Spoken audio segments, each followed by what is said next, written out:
Welcome to the Confidently Balance Your Hormones podcast. My name is Dee Davidson, and I'm a hormone health expert, master mindset coach, and multiple wellness business entrepreneur. I'm obsessed with helping you experience hormone balance, confidence, self-love, and live a life full of joy. I know we're about to have so much fun together, so thank you so much for pushing play today. And now let's begin. Welcome to the Confidently Balance Your Hormones podcast. This is your guide, Dee Davidson, and today I'm going to talk about some tips and tricks to help you balance your hormones naturally in 10 minutes a day. I want to start by saying that many women come to me looking for functional lab testing, and there is a time and a place for functional labs. I love the science, and there is a reason I went back to school to have the authority to run the labs and help people with self-treat protocols and understand how all of those pieces are connected to the symptoms that are manifesting in our physical body. However, we can really move the needle with some foundational things, and I'm going to talk about those things today. And with many of these clients, I urge them to start with these foundational things before spending money or investing money in functional labs, because functional labs are usually out of pocket. And, they can be pricey. I hope these tips help you. And if you have any questions, you can always reach out in my Facebook group. I have a Confidently Healthy Collective group where you can ask questions. It's an interactive group. You can send me an email at d@confidentlyloveyourself.com. And I'm happy to answer any of your questions from this episode. These are very basic things. You might shake your head and go, oh my gosh, this is so basic. This is how I naturally balance my hormones. Yes, these things really do matter, and it's consistency. I was talking to someone yesterday who said, well, I'll try something for a little bit, and if it doesn't work, then try something else. Well, that's the issue, is that with any new practice or new ritual that has to do with your health, you really need to be doing it consistently, keyword, for at least 90 days in order to really see some results. Sure, do people see results quicker sometimes? Absolutely. On average, though, you really got to give it about 90 days. So let's get into those hacks. I'd love to hear how these work out for you. If you learn things, please reach out. I love hearing from my listeners. So let's start with your morning. How you begin your day sets the tone for your hormones. And this is an issue where I see huge gaps for like 99%, maybe even 100%. I would feel confident saying 100% of the women that come to me start their day in a way that isn't supporting their hormones and is not the best for their hormones. And so here's some things you can do within just the first 10 minutes of the day to set yourself up for a great day with all of your key hormones. And we're talking about cortisol specifically. If your body starts the day in a state of stress, your blood sugar is going to be dysregulated. Then you could have insulin resistance, inflammation, all of these things start to cascade. And so you can set the tone just in the first 10 minutes a day. When you first wake up in the morning and you open your eyes, I ask my clients, what do you do? And most of the time, like, oh gosh, I get up, I brush my teeth, I go to the bathroom, yada, yada, yada. Well, try just taking 10 deep breaths when you first wake up in the morning. You open your eyes, and maybe that might feel like a lot. 10 doesn't sound like a lot, but when you're sitting there taking 10 deep breaths through the nose, out through the mouth, and you might want to hold at the top for a count of 4 and then exhale for 7. So maybe some box breathing there. It really helps with your cortisol. When you wake up in the morning, cortisol is supposed to be the highest it's going to be all day. And cortisol is made out to be the bad guy or the bad girl. However, cortisol is a good thing if you're being chased by a bear or you need to have some protection around your state of being. But you can help the body lower cortisol so it feels safe in the morning. It's sending a signal. Breath work is the number one way too, by the way, help with cortisol or lowering cortisol. Lots of supplements out there that you can buy and gimmicks. But most women and men need to just be conscious of the lack of breathing they're doing. I know that we're unconsciously breathing, thank God, or we wouldn't be alive, but we need to also consciously take some breaths. So take 10 deep breaths first thing in the morning. Maybe start with 3, then go to 5. Then set your intention for the day, not a to-do list. This is the other thing that my clients tend to do is like, oh, I got to do this. I got to bring my kid to the doctor's appointment. I have clients today. I have to do X, Y, and Z, cook this for dinner. Not a to-do list, an intention of how you want to feel. You will see a tremendous difference in your day and yes, your hormones, because if you are setting the tone, your body, your physical body, mind, and spirit are very much connected. And you have a lot more power than you might even realize in regard to your overall health, your hormones, and how you feel by setting the tone for the day. Just setting the intention of how you want to feel. You might already be having some tension around certain people you have to interact with, a conversation you have to have with a family member. So set the intention of how you want to feel. A mindfulness or gratitude practice, it doesn't have to be a lot. It can just be 3 things that you're grateful for. They can be as simple as heat, because I know it's cold here in Massachusetts.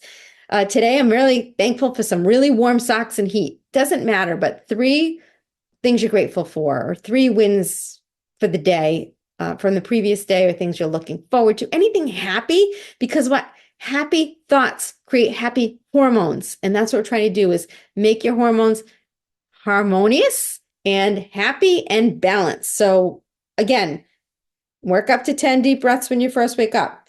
Set an intention, do some mindfulness or gratitude. It doesn't have to be a journal. If you have a journal, that's awesome. Write it down, whatever you feel is appropriate for you and that you're going to be, again, consistent with.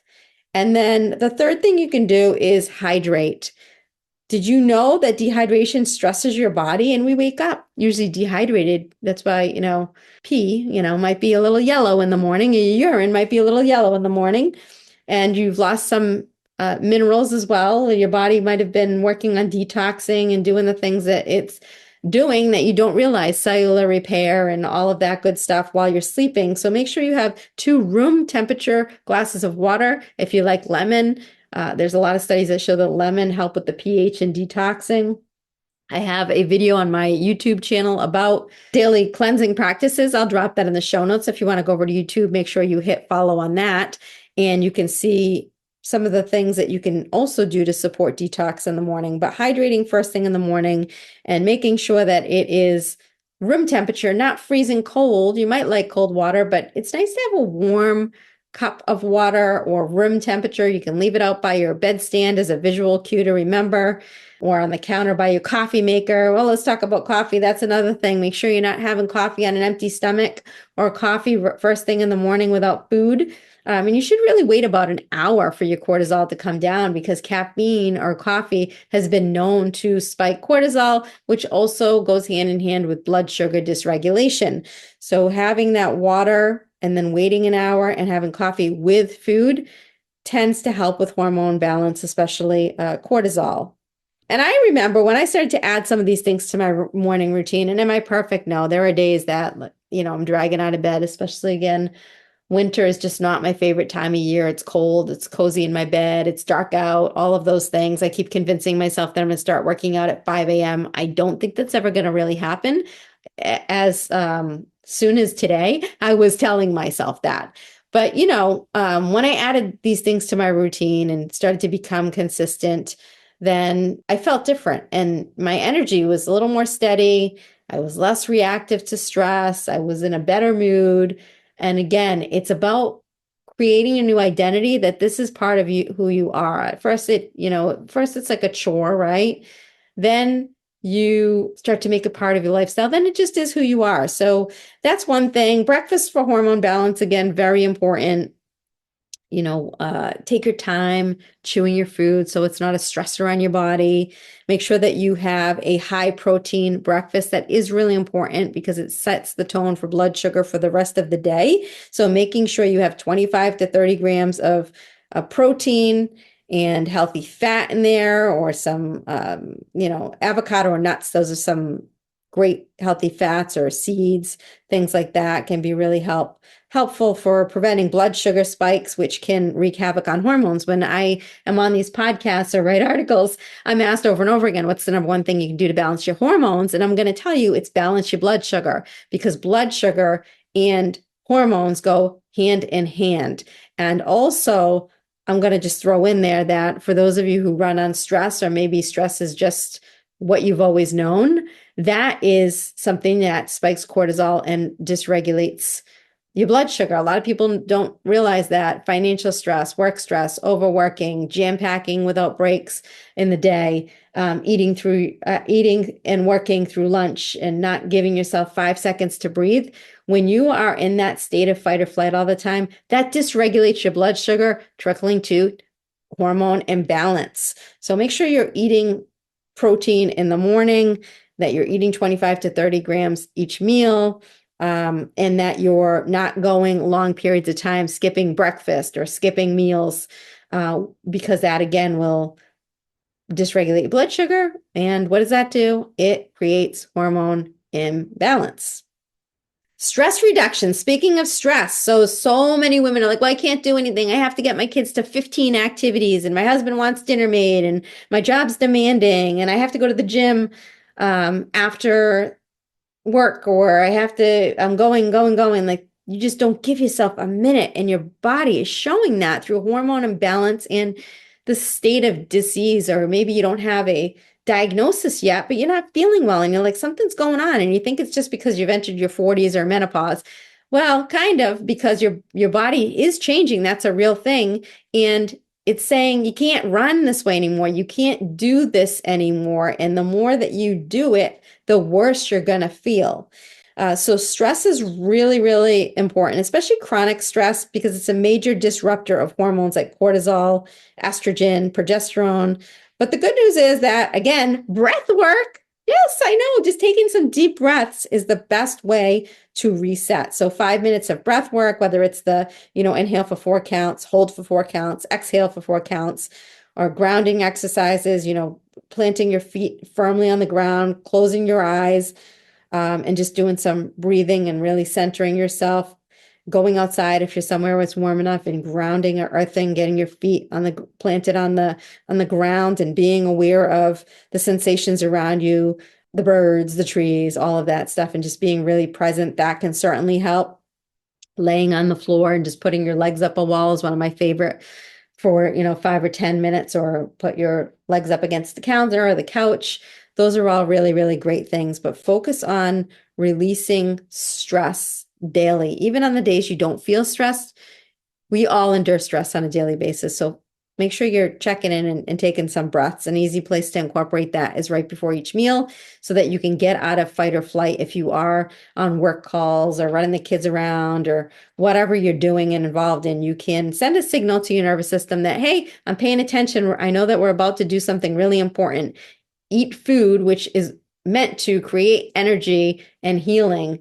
And so if you're in this frenzy or this fight or flight, you're not going to have the same experience. You're not going to convert that food to energy the way it's supposed to. You're going to have digestive distress. You're going to maybe feel bloated. You might even get constipated, or the opposite, run into the bathroom. So breathing before meals is a really easy way to tell your body, hey, I'm here with you, and I know we have a job to do. And so, okay, I'm going to take 5 or 10 deep breaths, and we're going to, calm the nervous system down to reduce all of that stress on the body that causes the cortisol spikes that, again, throw your hormones out of balance. And plus, all of these things I'm telling you are free, by the way. There's no supplement that's just going to balance your hormones. You have to really take a good hard look at your everyday and be honest with yourself. Look yourself in the mirror and understand that your body cannot continue to operate the way that it has. Something has to change. We are really creating a new identity, new habits, and shifting things. Doesn't have to all shift overnight, but we do have to shift things in order to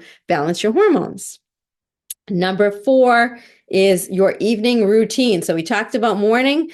Well, oh boy, no judgment, because, back in the day, I was doing these things too, but the people who are scrolling their phone in bed, watching TV in bed, watching TV and falling asleep on the couch, they are watching TV and then going right to bed. That is also an issue for hormones. We really need to talk about the blue light. We are so exposed to blue light all day, and it really does mess with your hormones and your circadian rhythm. So turn off your devices, or get some blue light blocking glasses and wear those at least an hour before bed. But really, I tell people maybe you can't just do the hour cutoff before bed because this is new. Can you go to bed 15 minutes earlier, then push it to 30 minutes, then 45 minutes, so that you can get to that hour? Do something else, read or breathe, do a meditation app. Just, sit in silence. I know that's really awkward, but that's where the healing really sits, because things come up for us that we need to address, or maybe have some time with your partner, whether it's in prayer or conversation, or that's a good time to do that last hour. Just no crazy conflict with your partner, right? Light discussions, loving discussions. You can also take a magnesium. My favorite, I'll drop in the show notes. It's called Remag. I like the liquid magnesium because it's broad spectrum. There's a bazillion types of magnesium, not that many, but there are a lot, and people tend to just target one type of magnesium.